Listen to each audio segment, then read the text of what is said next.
Peggy Scott grew up a few houses from Our Lady of Mercy. Her world changed at age 5 with the unexpected passing of her father. She and her sister learned everything from their mother. She was really my first role model. She emphasized faith. We were very religious, fortitude, education, self-reliance, because she wanted to make sure that we were ready for any contingency. Peggy was into dance and cheerleading, but a very serious student who received a scholarship to LSU. She was advised by then Professor Dan Kyle, who saw something in her skill set and told her, "Boy, you'd make a great CPA." And he filled my head with the dreams of being part of one of the big accounting firms. Dan also had someone he wanted her to meet. "Boy, have I got the guy for you." And I thought, okay, now you've already set me on my career, and now you're going to set me on a guy. And I'm like, well, who might that be? That guy was a young widower with 2 small children named Lauren Scott. After a few months, they decided to marry. And so, one Friday morning, I went to school, a serious student, and that night I got married. We had a honeymoon over the weekend, and Monday morning I was right back in the classroom as good as ever, but a wife, a mother of 2 small children, and still striving to be at the top of my class. Peggy graduated with honors and was hired by Deloitte. She knew the path to promotion was by acquiring new clients. She was successful and was taken aback when a regional boss complimented her ability.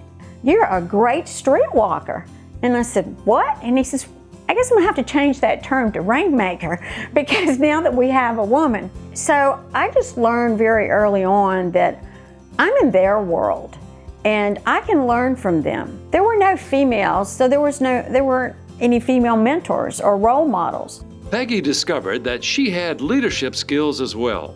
Her method was simple: expect a lot, but treat people well, have clear common goals, and develop career paths for your team.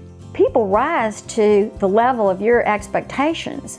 And when you really believe in someone, they believe in themselves and they don't want to let you down. Peggy became the first woman ever to become a managing partner at a Big 8 firm. And after 6 years, she was ready for a new challenge.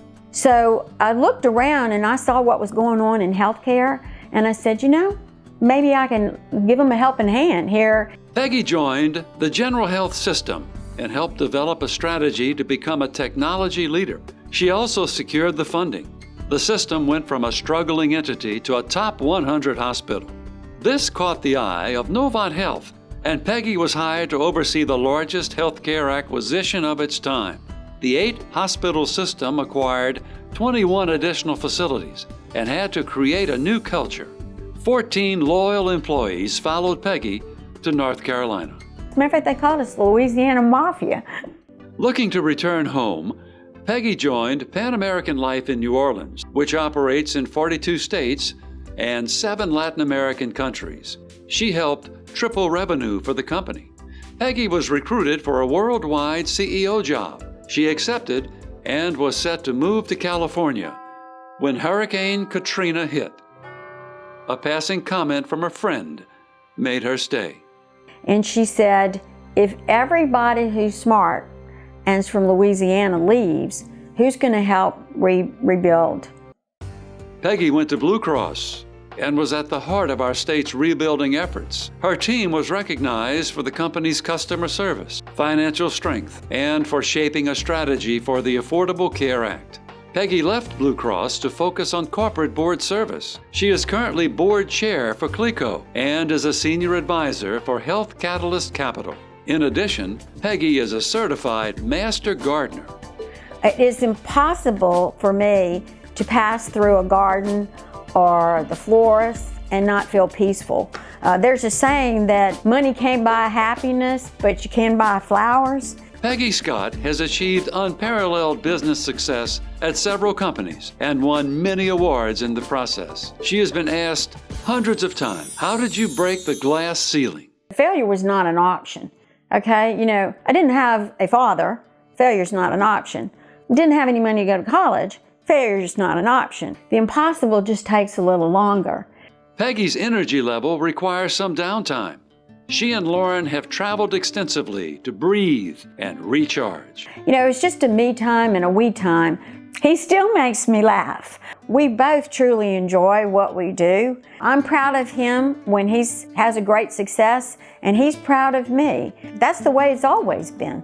We asked Peggy to reflect on her career. I would like to be seen as a good role model, but also helped people. To me, that's really my greatest satisfaction.